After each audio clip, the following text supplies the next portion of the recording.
Hello, Sturgeon friends and colleagues. Welcome again. We are doing another Learning Together webcast on digital learning.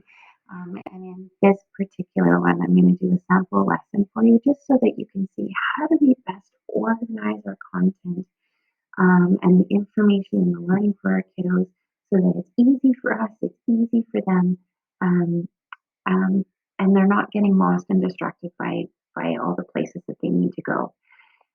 So before I get too ahead of myself, my name is Nikki Woodford. I'm the coordinator of instructional assistive technology. You can certainly find me on Twitter, but if you ever have questions, then you can certainly email me as well. Now, what I'm going to do in this webcast is I'm actually going to take us out of presentation mode because what I want to do is I want to model for you just putting a sample or putting a lesson together and what that can look like. And the tool that I'm going to use in this case is Google Slides. And it's become one of my favorites, not with the way that it can present content, but by which we can think of it as a way to organize learning. It can be a series of slides where it's not just information on each slide, but each slide is a way to interact with content. So I'll show you what I mean. Now, please forgive me. I have neither taught Science 10 nor the parts of a cell. But I was just working with a science teacher recently, and this is what she was working on. And so I'm just kind of pulling pieces from that. Okay, so know that this is not my area of expertise, but for demonstration purposes, here we go. And so what I would start with is start with a title slide at the very beginning. And so the kids again just have a sense of what's going on. And then in the slide too, I would always provide instructions. And so we can see that here in this lesson, we're going to be looking at the following concepts. So it could be looked at that this is kind of the agenda, these are the outcomes. But the other piece is that each slide will have something different. It might be information, but there may also be tasks for you to complete, manipulatives, questions, assignments. Make sure you go through each slide.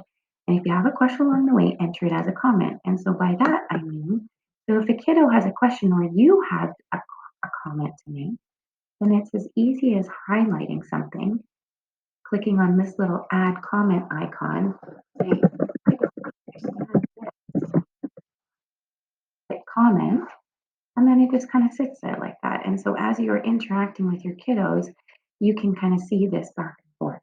Okay. So like I said, and you'll also notice here in the slide that there has been a comment that is put there. So there's another indicator for you.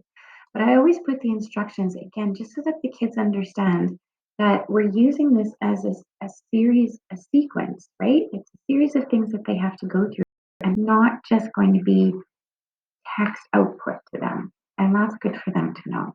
Okay.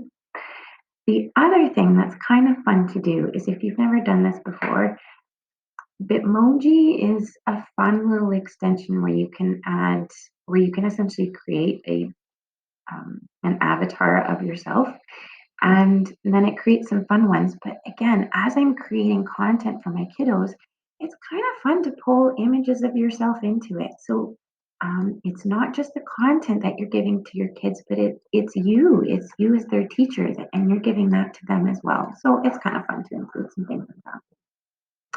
If you want the Bitmoji extension, just go to the Chrome Web Store and look for Bitmoji. All right. Now, as we think of the different opportunities we give our kiddos in the classroom, they get um, text, they get audio, they get visual, they get images, they get interactives, they get manipulatives, sometimes it's text output. And so we want to build those opportunities into their learning as much as possible. And you can do that in Google Slides. So here we go. As I mentioned in this lesson, we are going to be doing these things. And so here, it might just be an opportunity to provide a video introduction. So I may have created a screencast using Screencastify, and it might just be a webcast. And so here, I've already created it. It's stored in my Google Drive, and now I'm just going to insert it. I'm going to go insert video, and I'm going to go to my Google Drive, and I'm going to go find it. So here it is. It's not this one, but for um, for As an example, we'll pull this one, we'll click select, and there we go. Okay. So the kids could then watch me giving them this introduction of the plant, parts of the plant cell. Okay, so there's that. Um, and then in the next one, based on my conversation with them about parts of a plant cell, here's an interactive for them to complete. Okay, so I've put the instructions just in the slide notes at the bottom, and it says in the slide above, zoom out. And so to do that, I put in the hints. So view, zoom, 50%. Oh, and look what's hiding there. So what I did is I pulled some images in, and so this would be an interactive for the kids. Do they have this basic understanding based on the information I just gave them in the previous slide? And so then they would go ahead and manipulate them and put them into the appropriate category. Okay. Now to do that, let me move this out of the way here. It's as easy as using your Explore button. So I promise you don't even have to leave your Google Slides tab. You're going to find Explore. Now it'll normally sit, let me close this, move this out of the way. It'll be here or it'll be under Tools, Explore. Doesn't matter. So if I click here, this is like a Google search that opens up right inside my Google Slides tab. Okay, so I'm just going to look for plant cell example. There we go. And these are all the web results, but I actually don't want web results. I want image results. Okay, and so then I can essentially just click and drag it. And so that's all I did is I found images using the Explore tab, and I zoomed out. I put them on the kind of the periphery. And then when the kids see that, they'll have to manipulate this into the appropriate columns. So there's another slide. And when I look at it, I can see if they understand or don't understand as opposed to just giving them text. But in the next slide, it's time for some text again. Okay, now I'm going to go view, zoom, and we're going to go back to fit. Okay, and in here, I might give them some notes. So it might be that I need them, here's some basic information. This could be vocabulary terms. I might even say, like, here is the vocabulary term, here's the definition, but go find an image of it. So there's a bunch of things I can do here, but here's some text information I need them to read through it. And you can have a couple of slides in a row with text information, but I would say no more than 3 or 4. As soon as you get past four slides of text, you're going to lose them. It is just too much text without having something to break it up. But nonetheless, sure, have a text slide, and that's totally okay. Okay. But then now it's time for a different mode again. We need to have just a different means by which to present the information. So I'm going to pull in a cell diagram. So here's one, and I'm just going to pull it across. I don't actually like that one. I'm going to delete it. There was another one that I saw earlier, and I really liked it. Plant cell. Let's see again. Oh yeah, here's a good one. And even this is a nice simple one. So, I mean, you can choose, it's not a big deal. Let's do this.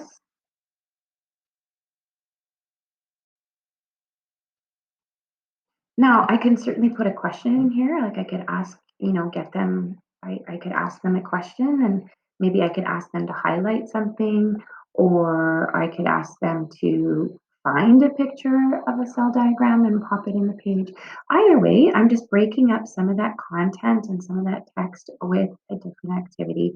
An image is a good idea, video is a good idea, but because we want to change up the text with visual, we're giving them the multiple means of representation, and that's just good universal design. Okay, now I'm going on to the next slide. Oh, and maybe it's time again for a video. I found a really good video that explains something. And so I'm just going to insert it for them. So I'm going to go video, And this time, I'm going to go to YouTube. So, cell, and I have previewed these in advance. And so here's one. It's 8 minutes long. It's plant cell structure. That's the one that I want. Okay. And I can make it a little bit bigger, but ultimately the kids can press play and then they can watch this video. Okay. And so again, we're giving them more than just text information. But then after that, it's time for some output again. Okay. And so I might ask them based on the video you just watched, here's some questions for you. And so again, here's some instructions. Answer the questions in the slide above and put your answers in the right column. Now, the reason I chose these two columns is because everyone, well, not everyone, most people have messed with formatting.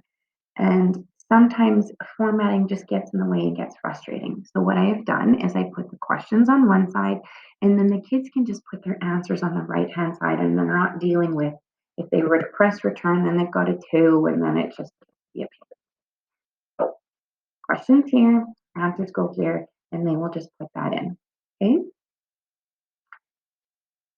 And then that could be now keeping in mind this is not um, a really a good example of a long lesson, but nonetheless, it gives you an idea of the different things that you can include.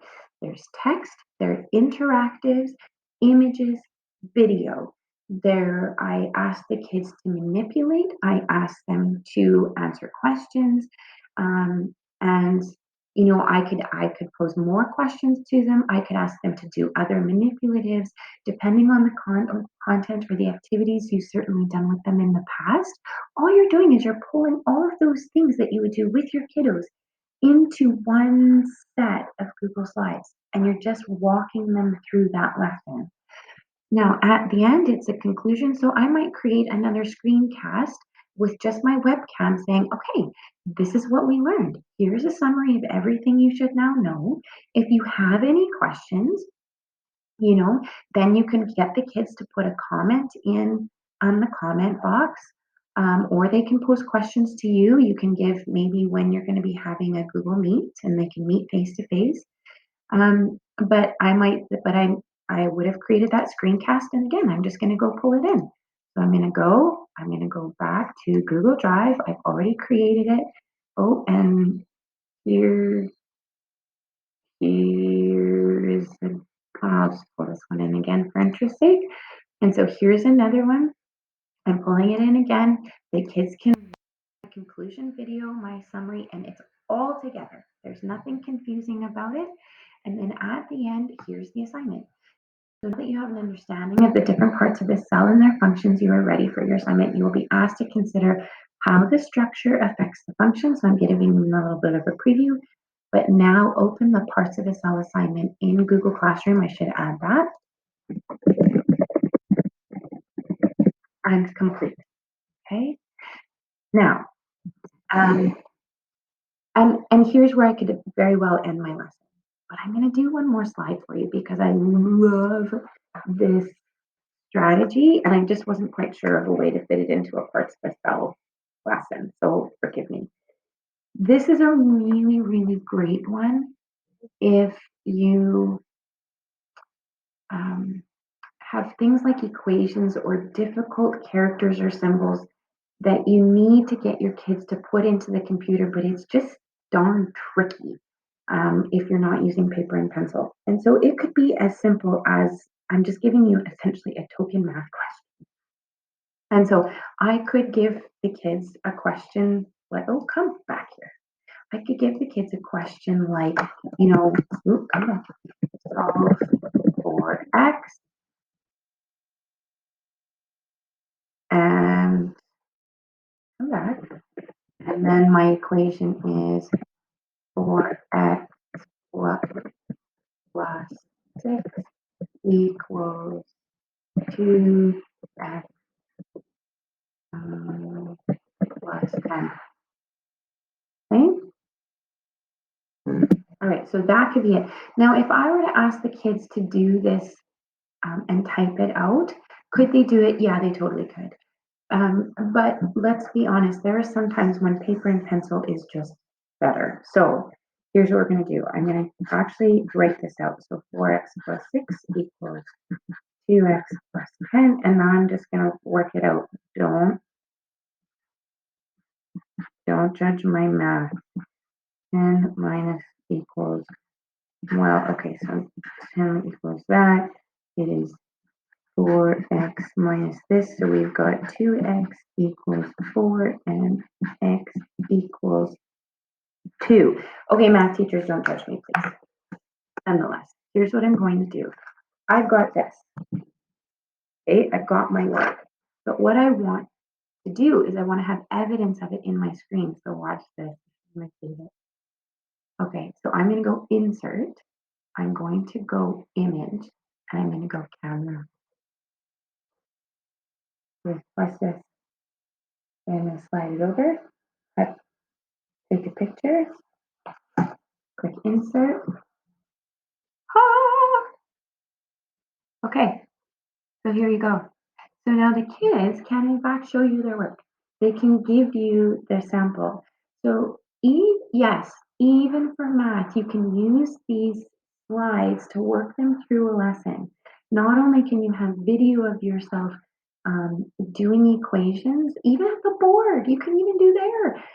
And you can embed them and pull those videos into each slide, but then you can also give them sample questions and ask them to work it through, and then they need to give you this.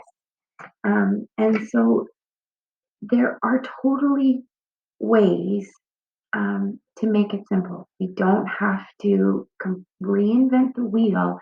You just have to make it work and easy for both you as the teacher and the kiddos. So nonetheless, there's the token math question.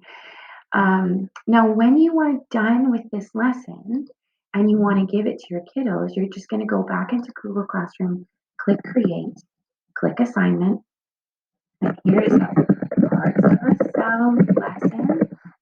Okay,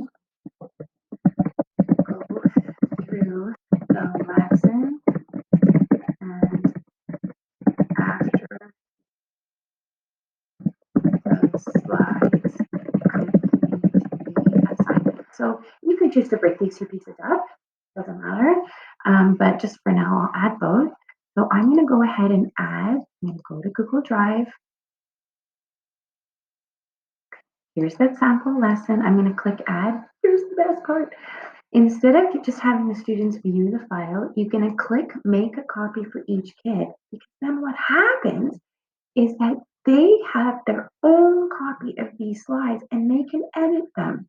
And you can go in and review their answers. And it is just so brilliant. And then again, you could go ahead and add whatever Google Doc you've created for the assignment. And so both pieces are attached to this one piece in Google Classroom, or break it up, it doesn't matter.